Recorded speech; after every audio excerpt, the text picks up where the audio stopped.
What's up, everybody? Welcome back to my channel for another 1/6 scale figure review.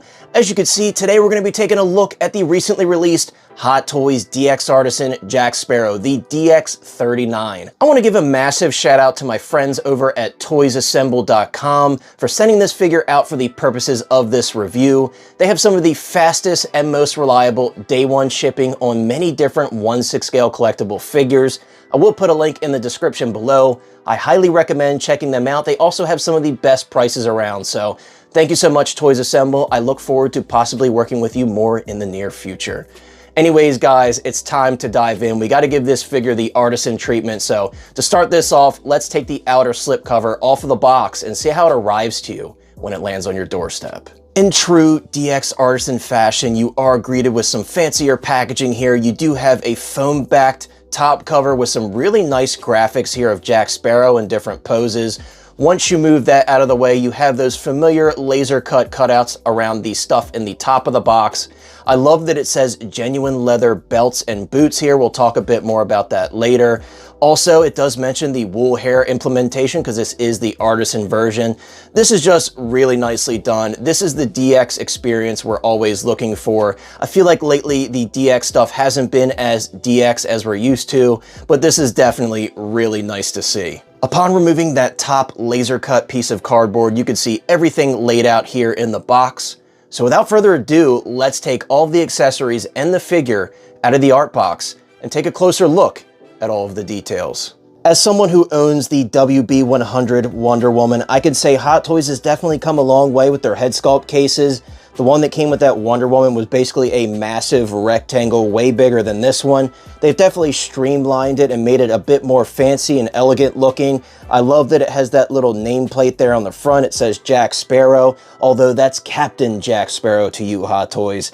But with all jokes aside, guys, it might look like it came out of the Ben 10 universe, but it looks really cool. Sorry it's so reflective on camera, but I gotta give you that true reveal experience. So let's get our first impressions here of this wool-rooted hair head sculpt of our boy Jack Sparrow. I gotta be honest with you guys, he looks amazing. I'm gonna get a bit more close-up shots for sure, but just giving you a quick tour around the head, you could see those rooted dreads are insanely impressive. In person, it's just really mind-blowing. They could have just chosen one color of hair, but they did not. They went as far as to alternate with the different colors of hair for the dreads. It just looks really, really good. All of the beads, the little string ties in the hair, the curled hair there on the one side of his face. I will say I'm not the first one to open this. Toys Assemble did review this first, so you do have some loose hairs there. But as you can see, because it's that wool-rooted hair without any product or anything, just kind of pushing it down, you could see it tames it a little bit. You could definitely work with it. It's definitely way better than that old crappy nylon hair on the DX15. And I have to say, I mean, this is Johnny Depp if I've ever seen Johnny Depp in 6 scale form. From the side, at an angle, from the front, it does not matter. This looks like Johnny Depp. And I will say another big plus with the artisan version is that cloth bandana. I think it adds a lot. If you see them side by side, you'd see what I mean. It looks really realistic. And I know a lot of people said that they think the DX15 looks better. I can't agree with you guys. I loved my DX15 when I had it, but I do think this is the true king of 1/6 scale Jack Sparrow head sculpts. Like I said, every angle to me, it looks like Johnny Depp. I also cannot wait to look at that alternate faceplate on the head. I think that's going to look really good as well with that little subtle smirk. But let's get this affixed to the body. As you can see, I do now have the head affixed to the body. Just a couple tips I want to share with you all. Number one, be very careful when removing this head sculpt from that head sculpt container. It's pegged on there really tight, so do not put your finger on the chin beads or anything. You don't want to damage those or rip them off. That would really suck because that's going to completely throw off the look of your Jack. Also, be very careful as you're putting the head onto the body. These dreads are actually really nice and stiff. They've put a lot of material on them, so they're probably never ever going to come undone. They're really nicely done. But like I said, they're very stiff, so when you put the head on, they're not just going to fall into place where you want them. You have to kind of slowly separate them, put the head on, and kind of move these dreads where you want them to be. As you can see, I've moved a lot of them towards the front. I still want to do a little bit more futzing, but I just looked at some photos of how it's supposed to be arranged from the film, and you could see it looks really, really good. With a very minimal futzing, it looks good. Like I mentioned earlier, the hair on the side of the head here is a little bit loose. You can see some light loose hairs.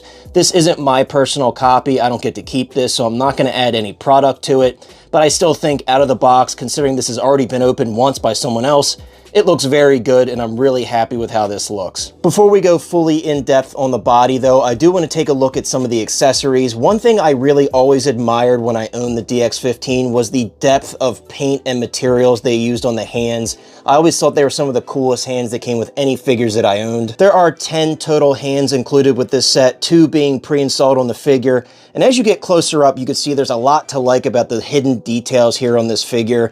From the cloth wrapping to the painted rings to the tattoos by the knuckles, these are just really nicely done. I do actually have a set of DX15 hands, so let's compare the two. So although there are some newly sculpted hands with the DX Artisan set, there are some hands that have been reused, and I found some very interesting differences here, and you could probably see it right off the bat.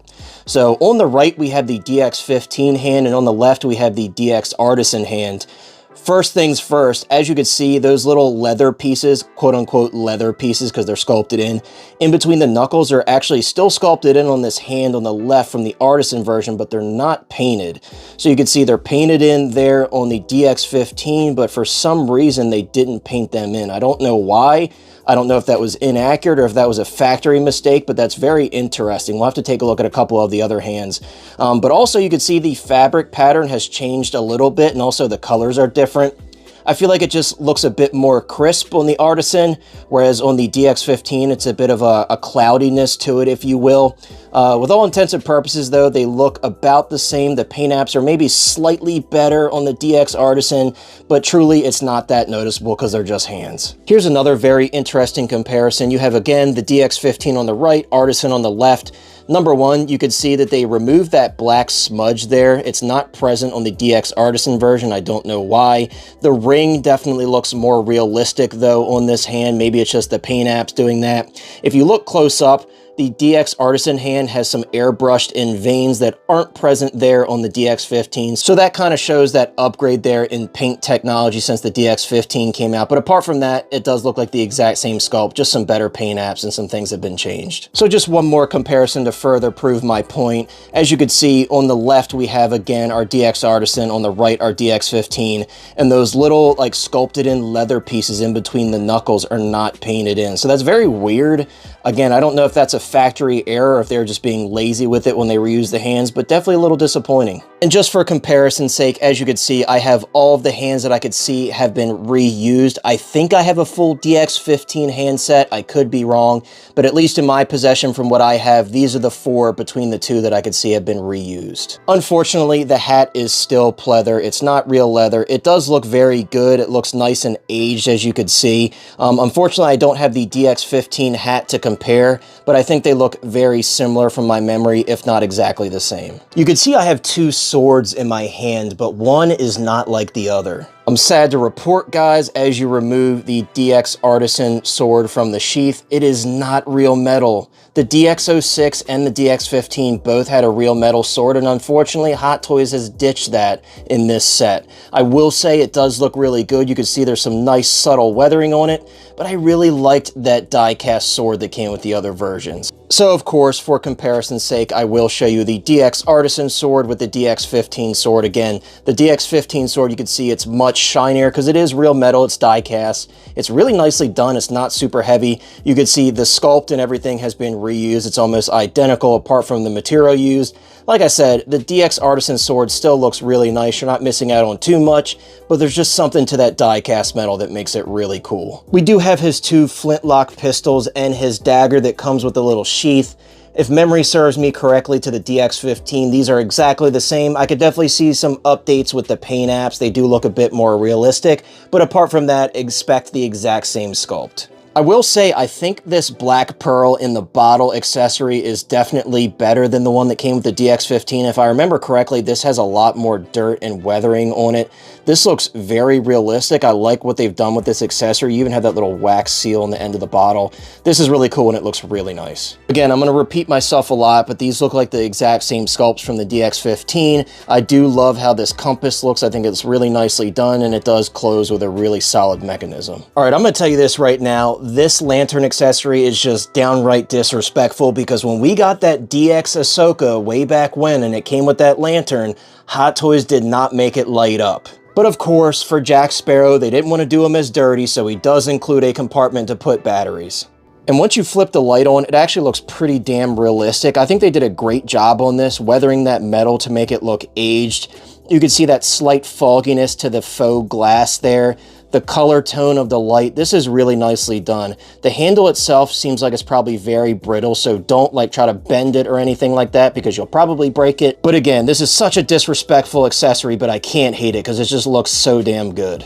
These are all the little pieces that attach to Jack's body. They're a pain in the butt to find out where they go, so of course I will figure that out in this video. I always really loved that little shrunken head. I thought he looked really goofy. And the final accessory, before we take a look at that amazing ship wheel display base, we have our treasure chest here.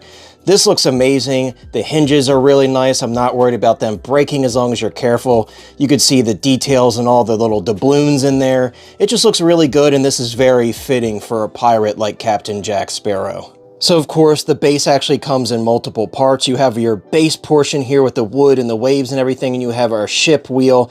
I will say this is just phenomenal. The DX15 base is still one of my favorite. I actually bought an extra one when I sold my DX15 to keep. But this is really good, guys. I love how the waves are painted. They look very realistic. I love that nameplate on the front. It looks very fancy. The paint job on the wood is so good. You got algae and everything painted on the wood. It's just really beautiful. It feels sturdy. It feels solid. On the bottom, you can see that translucent plastic coming through. It's just really nicely done. And our ship wheel is no slouch either. It actually does move, just be very careful. You don't want to break it or anything. You could see all the little details on that as well. All of the algae sculpted in and painted really nicely, all the grime. If you turn it to the side, something really cool, they actually used real rope on this side of the ship wheel. It looks really good. Something I do want to note though, guys, with this base, there's no way to like peg this into the base portion. You just kind of sit it on top of there, so be very careful if you're trying to pick it up and move it somewhere. I would probably separate it first. They just have these channels cut into there.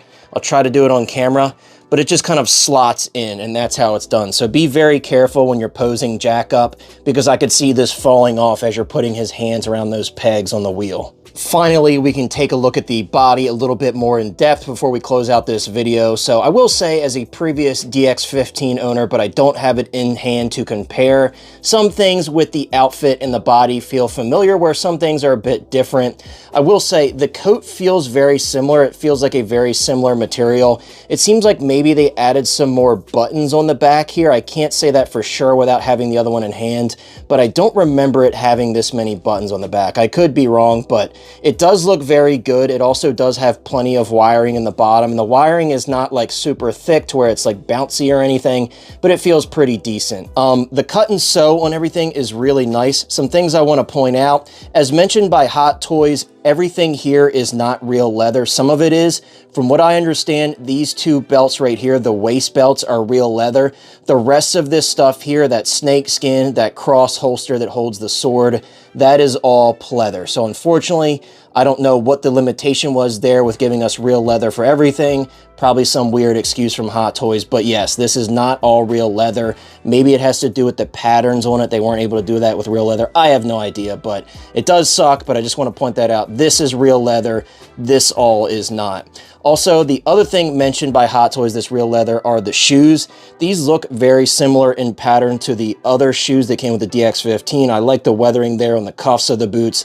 They look really nice. Everything, again, is really nicely tailored and painted on this figure. You could see it looks really, really good. Now, I did get a decent amount of questions from friends and followers who knew I had this figure coming in about comparisons to the DX15, and one of the questions was, is the body exactly the same? Correct me if I'm wrong, current DX15 or past DX15 owners, but I don't remember the knees being ratcheted. These are actually nice ratcheted joints. Sorry, the pants are coming up a bit there. They feel really solid and sturdy.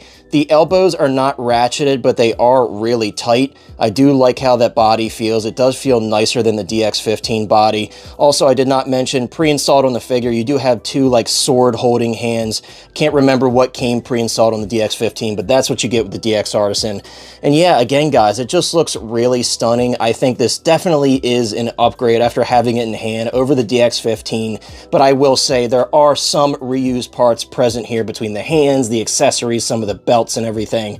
So definitely the DX15 has aged pretty well. This is just a step up, and if you're a big fan of the Pirates of the Caribbean like I am, this is definitely something you're going to want to pick up, whether you get the Artisan or the sculpted version. He just looks really good, guys. I think they did a fantastic job on him, and once again, the use of real leather on some stuff, but not everything, is a little weird. Also, since I'm about to show you guys what he looks like with the coat off, I want to show you, and I think this was present on the DX15, you could just unmagnet this piece here. That way you could slip the sword holder off of his body and then take the coat off. Also, while we're at it, we might as well swap the faceplate before we take a look at him without the coat on. You do just pull the headpiece out of there. You can see there's a magnet in there like the previous versions. I have my swap out faceplate here. You just kind of push everything out of the way and insert that inside of the head. And as you can see, you have an alternate faceplate installed on your figure. And once again, another fantastic look for this figure. I love how he looks with the coat off as well. He has so many different layers to him, so many different details. You can see I put that swap out faceplate on there, and once again, it looks fantastic. It looks smack like Johnny Depp. The paint apps are great. Everything just looks really good. I'm very impressed, guys. I'll pull him back a little bit more so you can see more of the outfit. I'll turn it around the back so you can get a look at those dreads and how they lay on the body. Once again, I really like these dreads. I really think Hot Toys did such a fantastic job, such an innovative thing with those rooted dreads, and I think you all are going to be very happy with this figure. Guys, I know this has been a long video, but there's so many accessories I have to show and everything, so now let's throw them in some poses and we'll close out this video and I'll share my final thoughts. Simply put, this figure is incredible. The presence it has with this wheelbase especially is just really special. As you can see, I have him in a pose here with his foot up on the treasure chest. I stole that from Hot Toys, but I did change up the pose a little bit. And it just looks so realistic. And that artisan hair really adds to that realism. And I really like how he looks with the hat on especially. I know this set is very pricey, but I feel like if you're on the fence, if you've seen this video, I think you know what you need to do. I think you should keep your pre-order if you're a big fan of this character, because this really is the best figure in 1/6 scale form that you could get of Jack Sparrow, in my opinion. The swap out faceplates really add to the variety of different poses you could do. You could see I have him in like a signature crooked leg Jack Sparrow pose here, and he just looks silly and it looks very fitting for the character. I may have forgot to mention this earlier, but you can adjust the eyes with the same purse system that we're used to. It comes with a little stick in the box. Anyways, let me know what you think of this figure in the comments down below. Are you happy with how this figure turned out? Is this a worthy successor to the DX15? Once again, big shout out to Toys Assemble for allowing me to review this figure. I had such a great time with it. It was a huge pleasure, so thank you very much. See ya.